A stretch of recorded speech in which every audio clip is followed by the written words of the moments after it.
the calendar.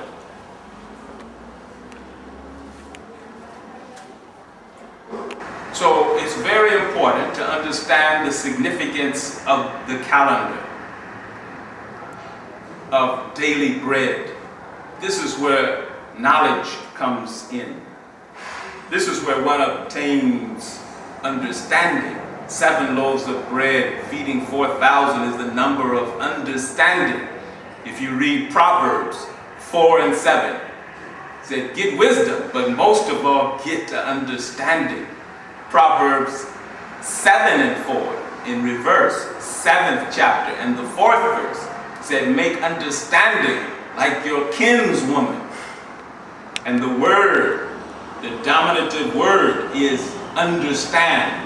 To understand, the bread of understanding, which is why Jesus in book of Mark, 8th chapter, 19, 20, 21 verses speaks of the miracle of bread. And he compels his disciples to say, why don't you understand? Don't you remember?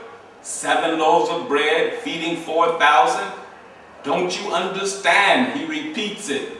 Understand, the word understand, and 7 and 4 go hand in glove together. And it's a numerical that if you study your Bible, you will see the 4-7 sequences associated with the word to understand, or in Hebrew, lehavim.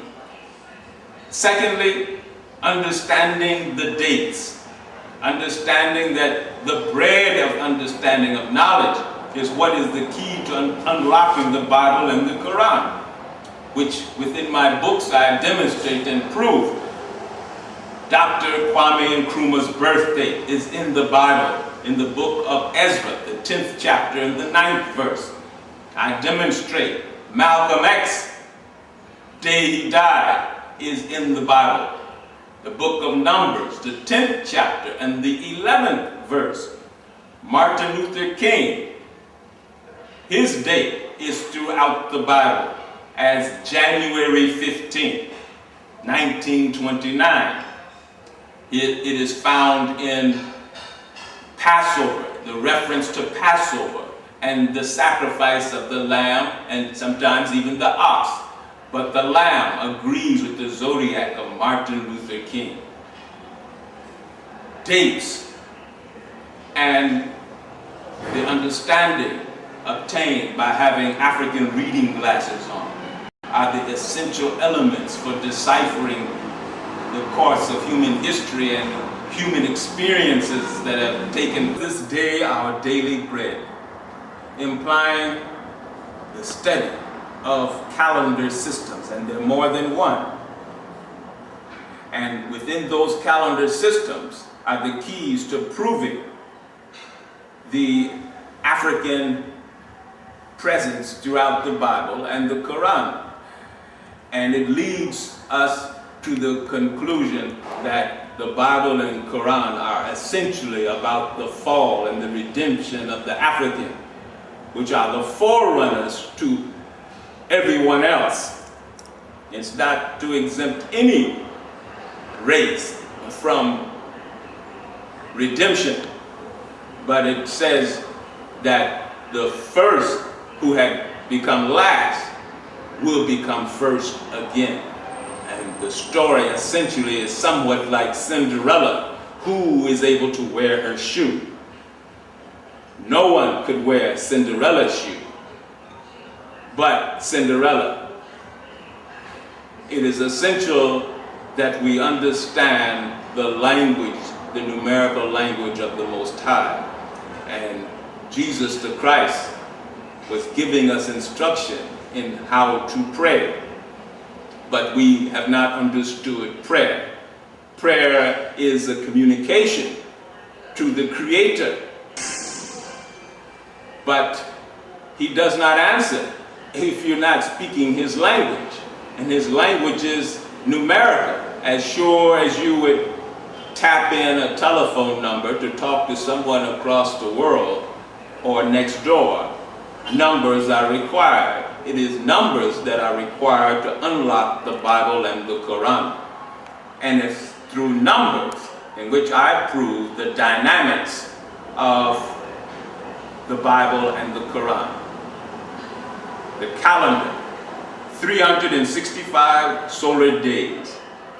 Genesis, 5th chapter, 22 and 23, speaks of Enoch. Enoch, who lived 365 days and then was translated, did not die.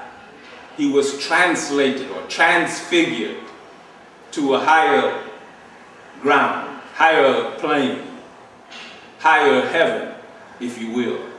365. Now, is that an accident of time? No, it's telling us something. Bread of life, everlasting life. Daily, meaning the calendar, the study of which will bring everlasting life. The bread of life. Jesus said, I am the bread of life. Eat of me, and ye shall not perish. Just as Enoch. And Enoch's age, 365. Enoch, very important symbol. 365 years agrees with 365 solar calendar days in the year. Agrees with Jesus, give us this day our daily bread, meaning 365 days in the year, calendar year. And the study of the calendar systems, our numbers, are very important, in which when we study, we'll see that they are linked to chapter, verse numbers in the Bible and in the Quran, telling us a very important story for the season and the time in which we live in. I'm reading from Revelation, the 22nd chapter, and the first verse.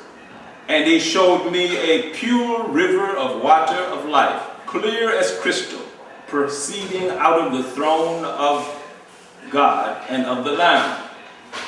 In the midst of the street of it, and on either side of the river, was there the tree of life, which bore 12 kinds of fruit,